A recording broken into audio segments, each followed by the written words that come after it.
When we get it from the farmer, it's dirty like this. This happens to be a chunk of our own beeswax, that our bees. So we scrape off as much as you can, and you fill your bag with all kinds of dirty wax, whatever, and then that gets tied, put into the big steamer, and it melts it down, and most of the gunk stays in the bag. Then you have a pail with a filter, the farmer's filters like they use in milking, and then you run this through that.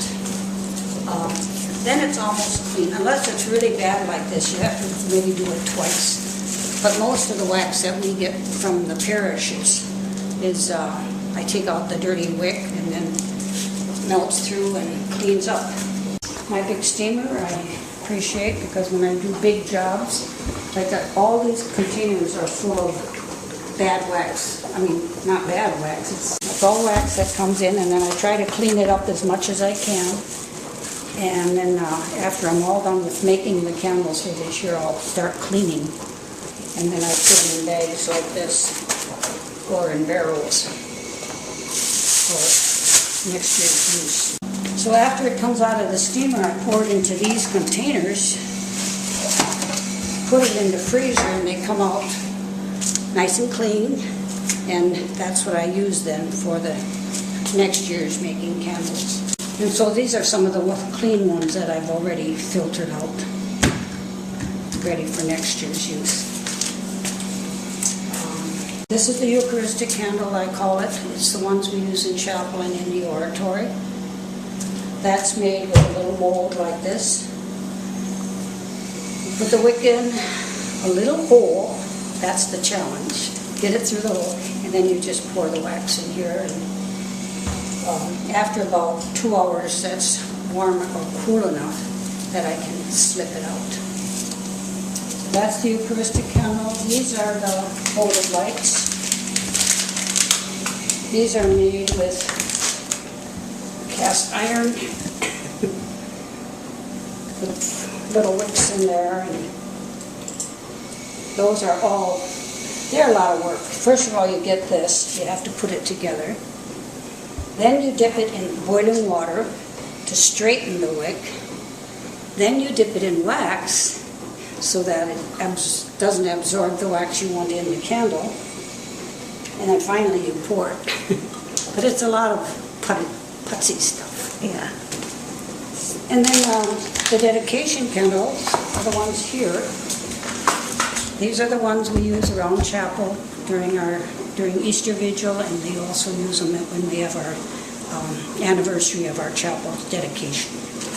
So I make those in this machine, and they're in one piece, of course. And when they come out, I cut them with a hot knife, and these I use for the hand dipping that you see over here.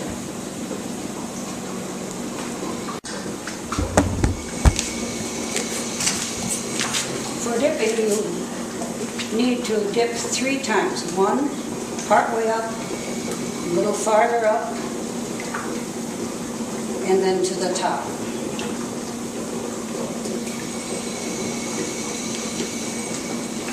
And what I do is I start at the beginning normally and come all the way back.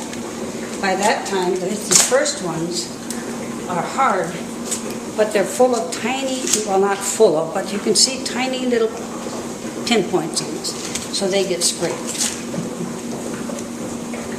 You want to get those all out, because if you don't, by the time you get to the full size, you got like what you saw on the Easter candle with all those pin pricks.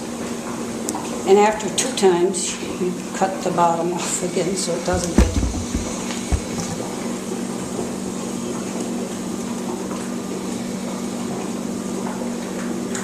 Then you're ready for the next one. Well, it takes, well, if I work long hours, I can get them done in 2.5 days. So they take a long time. Yeah. And one thing about candles, too, is we don't use them for 3 years because there's so much water in wax. And you want to get rid of that water, so you leave them stand for 3 years. You've maybe had candles that go psst, psst. That's water in the wax. And so we try not to use our candles for 3 years. Those are the Eucharistic candles. Oh, that's the mold for the Easter candle. Get your wick through a little hole in this piece. That's separate from this. So you can get it through there, and then you tape it real tight. Real tight. First time I poured wax, melted all over. But I've got it now.